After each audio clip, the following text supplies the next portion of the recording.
জিনের হাত থেকে বাঁচার জন্য গ্রাম ছেড়ে পালাচ্ছেন শত শত গ্রামবাসী।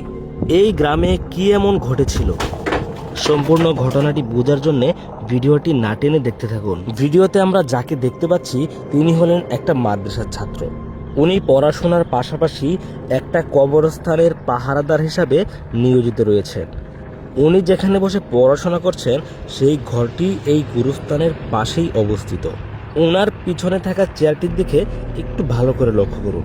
দেখুন চেয়ারটি কিভাবে নিজে থেকে নড়াচড়া করছে। এক পর্যায়ে চেয়ারটি শূন্যে ভেসে উঠেছে, কিন্তু তিনি এই বিষয়টা একদমই খেয়াল করেননি।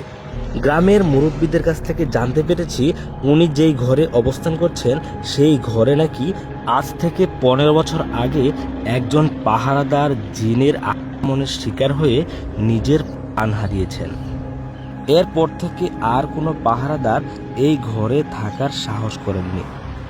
কিন্তু এই লোকটি আর্থিকভাবে এতটাই দুর্বল, সবকিছু জানার পরেও নিরুপায় হয়ে এই ঘরে থাকতে রাজি হয়েছেন।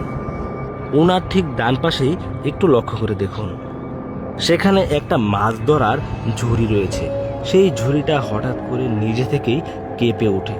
বিষয়টা উনি লক্ষ্য করার পর কিছুটা আতঙ্কিত হয়ে পড়েন, কিন্তু বিষয়টাকে স্বাভাবিক মনে করে তিনি আবারও পড়াশোনা করতে শুরু করেন। বেশ কিছুক্ষণ সময় পরিস্থিতি স্বাভাবিক ছিল, কিন্তু এই পর্যায়ে যা ঘটবে যেটা দেখার পর আপনার চোখ কপালে উঠে যাবে। এটা দেখার পর আপনার কি মনে হলো? আসলে এটা কিভাবে নিজে থেকে ওনার গায়ে এসে লাগলো? সামান্য একটা ঝুড়ির আঘাতে চেয়ার সমেত উনি মাটিতে ছিটকে পড়ে যান। আপনার কি মনে হয় না এই ঝুড়ির সাথে অন্য কোনো অদৃশ্য শক্তি রয়েছে, যে শক্তির আঘাতে তিনি মাটিতে ছিটকে পড়েছেন? এগুলো দেখার পর আশা করি আপনি জিনে বিশ্বাস করেছেন, কিন্তু এখন আপনার মনে প্রশ্ন আসতে পারে এই ভাঙা ঘরে সিসি ক্যামেরা কই থেকে আসলো?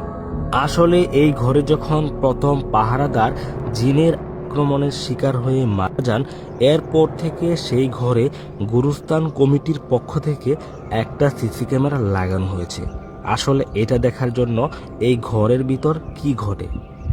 গত 15 বছর যাবৎ তেমন কিছু সিসি ক্যামেরায় রেকর্ড হয়নি, কিন্তু উনি আসার পর থেকেই প্রতি রাতেই ছোট বড় কিছু না কিছু ঘটনা ঘটেই চলেছে। কিন্তু গত রাতে যে বিষয়টা রেকর্ড হয়েছে সেটা দেখার পর পুরো গ্রামবাসী এক প্রকার আতঙ্কিত হয়ে গিয়েছেন। এই ঘটনার পর শত শত লোক নিজের বাপদাদার ভিটা ছেড়ে এক প্রকার পালাতে বাধ্য হয়েছেন। প্রতি বছর এই গ্রামে জিনের আক্রমণের শিকার হয়ে মারা যান প্রায় 5 থেকে 8 জন মানুষ। আসলে এই ঘটনাটি ঘটেছে শেরপুর জেলার একটা পাহাড়ি অঞ্চলে, যেই গ্রামের নাম আমাদের কাছে না থাকায় আমরা ভিডিওতে সেই নামটি উল্লেখ করতে পারছি না। এবার চলুন এই ফুটেজটি নিয়ে কথা বলা যাক। লোকটির পিছনে থাকা চেয়ারটির দিকে একটু ভালো করে লক্ষ্য করুন। দেখুন কিভাবে নিজে থেকেই শূন্যে ভেসে উঠছে, কিন্তু ওনার পিছনে কি ঘটছে সেটা উনি এখনো পর্যন্ত বুঝতে পারেননি। কিন্তু এবার ওনার সাথে এমন কিছু ঘটতে চলেছে যেটা দেখার জন্য আমরা একদমই প্রস্তুত ছিলাম না। আবারও তার শরীরে সেই ঝুড়িটি ছিটকে এসে পড়ে যায়, কিন্তু এবার তিনি রীতিমতো ভয় পেয়ে যান। কিন্তু এখনো পর্যন্ত তিনি এটা বুঝে উঠতে পারেননি, তার জন্য অপেক্ষা করছে আরও কিছু ভয়ঙ্কর ঘটনা। তিনি যেহেতু মাদ্রাসায় পড়াশোনা করেন, তার অনেক দোয়া দুরুদ জানা আছে। তিনি মনে মনে দোয়া পড়ছেন আর সবকিছু স্বাভাবিক হওয়ার জন্য অপেক্ষা করছেন, কিন্তু তিনি এখনো পর্যন্ত এই বিষয়টা খেয়াল করেননি তার পিছনে চেয়ার শূন্যে ভেসে রয়েছে। তিনি যখনই এই বিষয়টা দেখতে পারলেন তখন এক প্রকার ভয়ে আঁতকে ওঠেন, কিন্তু মনে সাহস নিয়ে আল্লাহর উপর ভরসা করে তিনি সামনের দিকে এগিয়ে যান।